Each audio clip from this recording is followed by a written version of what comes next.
दोस्तों हिन गीत की शायरी कई है मुझे प्यारे भा सऊदी अरब का मुजाहिद लाड़िक आई इन गीत के पसंद किया असांजे सऊदी अरब के भलोड़ शायर अयाज जामणे आई रानीपुर का बख्त अली जामणे आई हैदराबाद का अली असगर चांडे कासमाबाद वाले केड़ो डोडिया मां घेरन के मुके पेंजन ना ॾाढा सूर आहिन केड़ो डोडिया मां घेरन के मुके पेंजन ना ॾाढा सूर आहिन इन दुख में ताम जानेण रोवन इन दुख में ताम जानेण रोवन छो जो दर्द मिला भरपूर आहिन केड़ो डोडिया मां घेरन के मुके पेंजन ना ॾाढा सूर आहिन केड़ो डोडिया मां घेरन के मुके पेंजन ना ॾाढा सूर आहिन इन दुख में ताम जानेण रोवन इन दुख में ताम जानेण रोवन छो जो दर्द मिला भरपूर आहिन केड़ो डोडिया मां घेरन के मुके पेंजन ना ॾाढा सूर आहिन केड़ो डोडिया मां घेरन के मुके पेंजन ना ॾाढा सूर आहिन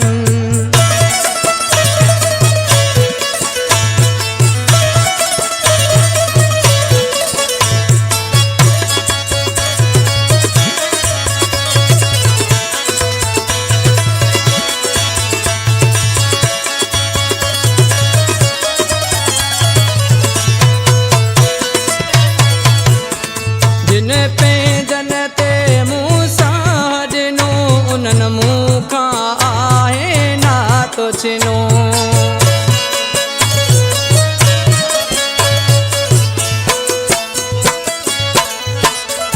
जिन पेंजन ते मूंसा ॾिनो उन्हनि मूंखां आहे नातो छिनो जंहिं जीअण मरण जा कसम खयां जंहिं जीअण मरण जा कसम खयां उहे माण्हू बीतिया दूर आहिन केड़ो डोडिया मां घेरन के मुके पेंजन ना ॾाढा सूर आहिन केड़ो डोडिया मां घेरन के मुके पेंजन ना ॾाढा सूर आहिन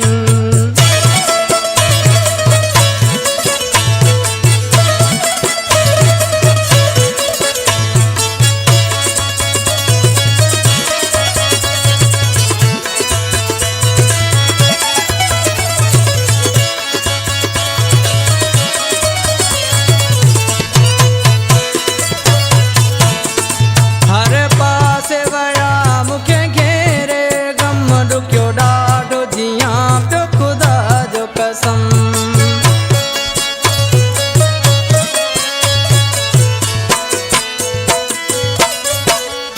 हर पासे वया मुखे घेरे गम ॾुखियो ॾाढो जियां पियो ख़ुदा जो कसम जहिड़ी आहे सज़ा मूंखे ही मिली जहिड़ी आहे सज़ा मूंखे ही मिली एॾा नाम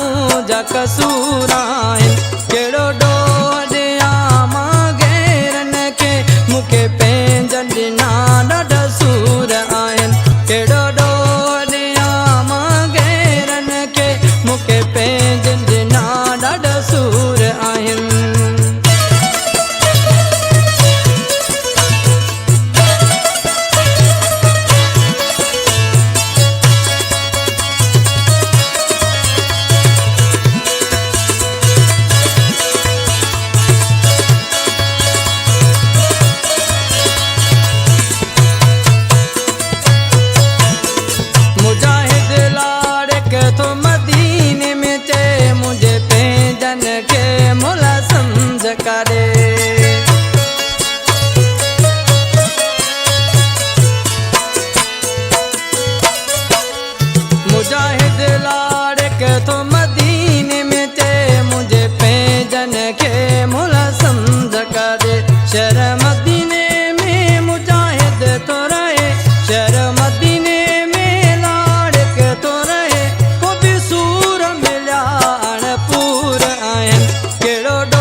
ॾिना ॾाढा सूर आहिनि। इन दुख में ता मुंहिंजा नेण रोवन, इन दुख में ता मुंहिंजा नेण रोवन, छो जो दर्द मिलिया भरपूर आहिनि। कहिड़ो ॾोह ॾियां मां गैरनि खे, मूंखे पंहिंजनि ॾिना ॾाढा सूर आहिनि। कहिड़ो ॾोह ॾियां मां गैरनि खे, मूंखे पंहिंजनि ॾिना ॾाढा सूर आहिनि। इन दुख में था मुंहिंजा नेण रोवन, इन दुख में था मुंहिंजा नेण रोवन, छो जो दर्द मिलिया भरपूर आहिनि। कहिड़ो ॾोह ॾियां मां गैरनि खे, मूंखे पंहिंजनि ॾिना ॾाढा सूर आहिनि। कहिड़ो ॾोह ॾियां मां गैरनि खे, मूंखे पंहिंजनि ॾिना ॾाढा